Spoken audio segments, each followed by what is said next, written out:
ఓవైపు టోర్నడోలు విరుచుకుపడుతున్నాయి, మరోవైపు కార్చిచ్చులు దహించి వేస్తున్నాయి, ఇంకొక వైపు మంచు తుఫానులు మృత్యు గీతికి రాస్తున్నాయి. ఒకే టైంలో విచిత్ర వాతావరణంలో అమెరికన్లు తీవ్ర ఇబ్బందులు పడుతున్నారు. దీంతో అలర్ట్ అయిన ప్రభుత్వాలు ప్రజలకు ముందస్తు హెచ్చరికలను జారీ చేస్తున్నాయి.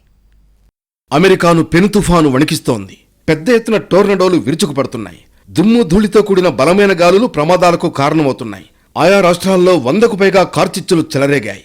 ప్రతికూల వాతావరణ పరిస్థితుల కారణంగా ఒక్క మిస్సౌరీలోనే ఇప్పటి వరకు 10 మంది మృతి చెందారు.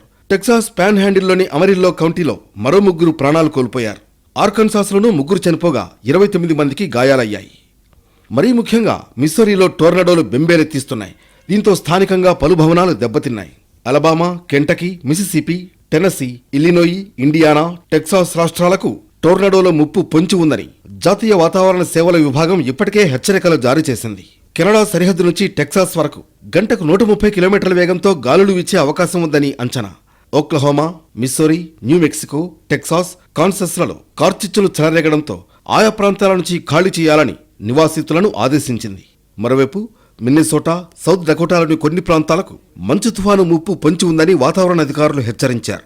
మార్చిలో ఇలాంటి ప్రతికూల వాతావరణ పరిస్థితులు అసాధారణమేమీ కాదని, అయితే ఈసారి విస్తృతి, తీవ్రత అధికంగా ఉందని జాతీయ వాతావరణ సేవల విభాగం నిపుణులు చెబుతున్నారు.